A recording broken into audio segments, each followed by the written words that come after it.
오늘 낭독할 책은 우리는 어디서 살아야 하는가입니다. 지은이는 김시덕. 지은이 김시덕. 일주일에 서너 번은 동네 근처에서 먼 지방까지 다니며 도시 곳곳을 촬영하고 기록하는 도시 답사가이자 도시에 남아있는 지나간 시대의 흔적과 자취를 추적하며 도시의 역사와 현재를 탐구하고 예측하는 도시 문헌학자이다. 고대 일어일문학과 학부와 석사를 거쳐 일본의 국립문헌학연구소인 국문학연구자료관에서 박사학위를 받았다. 고려대 일본연구센터 HK 연구교수와 서울대학교 규장각 한국학연구원 HK 교수를 역임했다.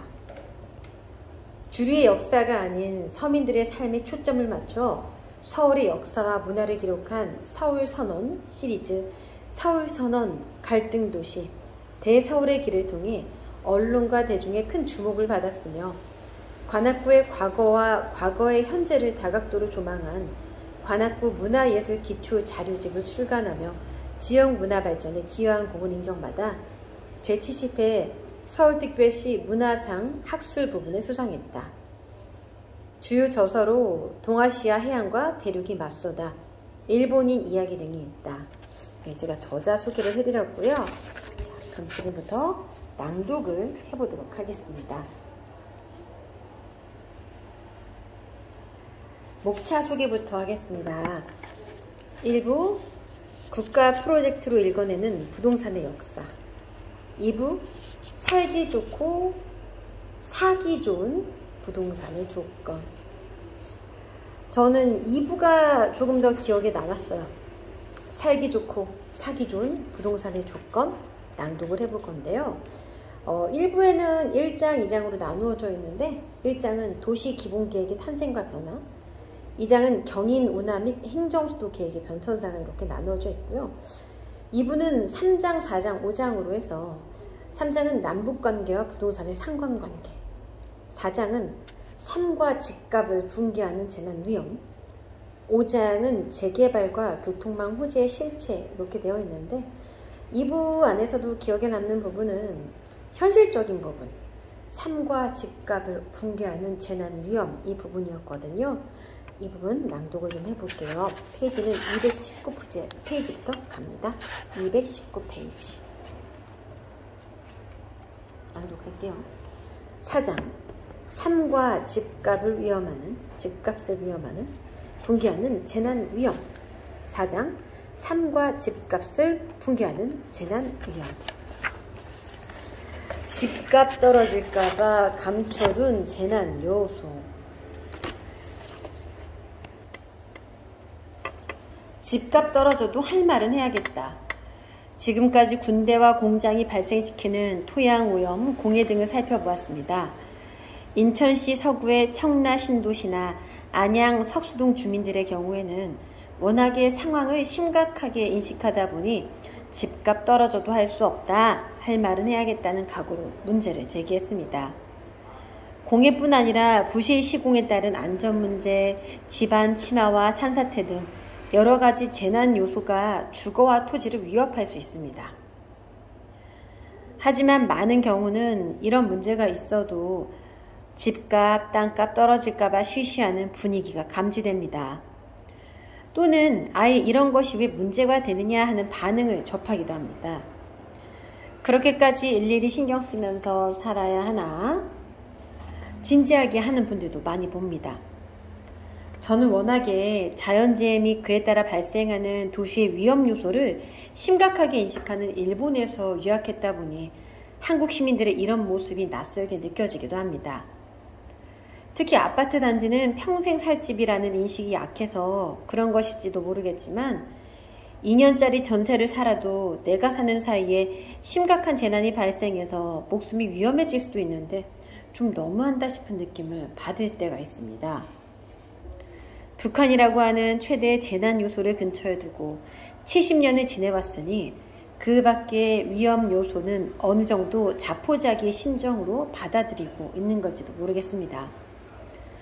하지만 저는 서울 서초시 서초구 반포에서 10대, 20대를 보내면서 1994년 10월 21일에 성수대교 붕괴와 1995년 6월 29일에 삼풍백화점 붕괴 사고를 아주 가까이에서 접했습니다.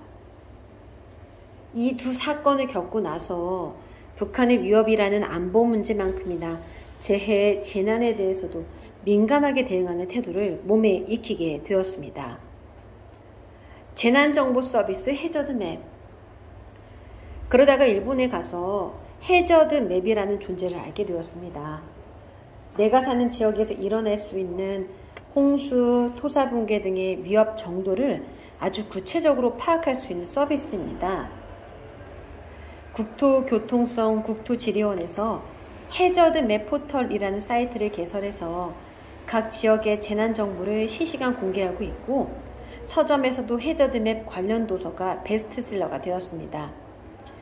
제가 유학 때 살던 도쿄는 히노시의 예를 들면 해저드맵 포털에서 지역을 설정해서 검색하면 히노시청에서 운영하는 재난정보 사이트로 접속됩니다.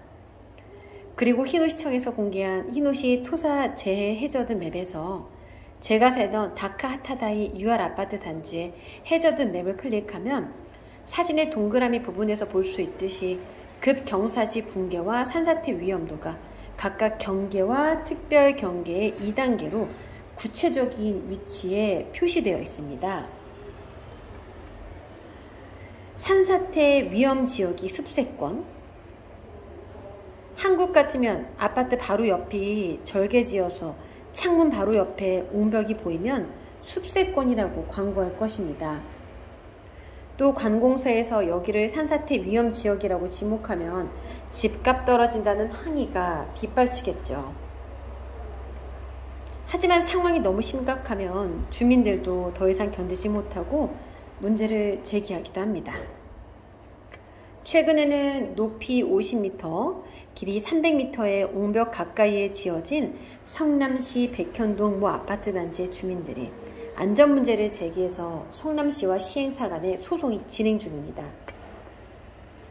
한 언론사에서는 이 아파트의 분양 당시 모형 도상으로는 옹벽이 높지 않게 보이지만 실제 현장에서는 아파트 11층에서도 옹벽이 바로 앞에 보일 정도로 높다는 점을 지적하기도 했습니다.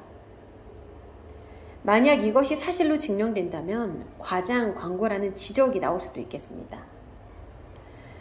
일본의 히노시 토사제 해저드 맵으로 돌아오면 제가 살던 때 붕괴 위험이 있다는 경고가 있던 73동 고층 아파트 건물은 그 사이에 헐려서 공원이 되었습니다. 이 73동은 호수를 매립한 땅에 세운 것이어서 집안 침하와 지진 위험이 있다는 지적이 있었습니다. 제가 살았던 아파트는 다행히 위험도가 높지 않았네요. 또 국토지리원에서는 디지털 표고 지형도를 지리학 전공자가 아닌 일반인도 알아볼 수 있는 형태로 공개하고 있습니다. 이 디지털 표고 지형도를 보면 내가 살고 있는 곳이 바닷물의 높이에서 얼마나 높고 낮은지를 한눈에 알 수 있습니다. 도쿄 도심의 동쪽 지역인 스미다가와 강과 아라카와강 주변 지역은 강보다도 해발이 낮습니다.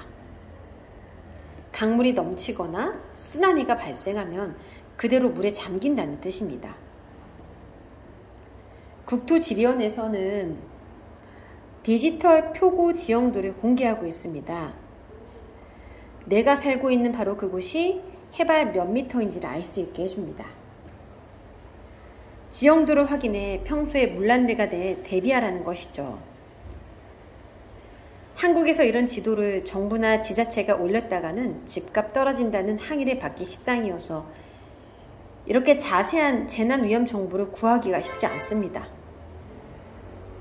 제가 살고 있는 서울시 관악구의 아파트 단지는 바로 뒤에 산이 있고 예전에 단지 앞으로 봉천천이라는 개천이 흐르는 것을 복귀해서 도로로 쓰고 있습니다.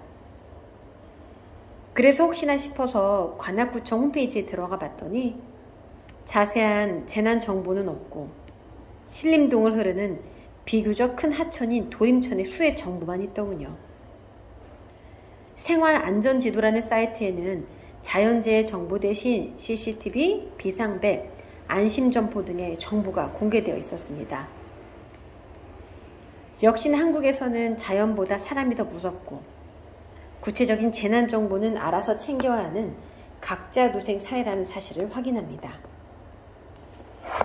오늘은 우리는 어디서 살아야 하는가의 일부를 낭독을 해봤는데요. 저는 이 책 표지를 보고서 되게 멋있었어요. 언뜻 제목을 보지 않으면은 표지만 봤을 때는 뭔가 우리나라의 어떤 야경에 대한 이야기인가? 뭐 멀리 남산도 보이고 우리나라에 갈 곳을 이야기해 주는 건가? 그런데 이 책은 그런 게 아니고 인문학자가 직접 고른 살기 좋고 또 사기 좋은 땅에 대해서 기록을 해놨어요. 저는 이 책을 읽기 전에는 어느 지역의 아파트가 좋다더라, 어느 지역은 숲이 있고 어디는 뭐 전망이 좋구나, 뭐 튼튼하겠지, 이 정도로만 생각을 했는데 우리가 집을 선택을 할 때, 건물을 선택을 할 때 그 위치의 지리적인 조건 안에서 생각해야 될 게 굉장히 많구나, 안전한 부분들, 이런 것들 더 확인할 수 있어서 참 좋았던 책인 것 같습니다. 오늘은 우리는 어디서 살아야 하는가, 김시덕 지음, 출판사 포레스트 북스 낭독을 해보았습니다.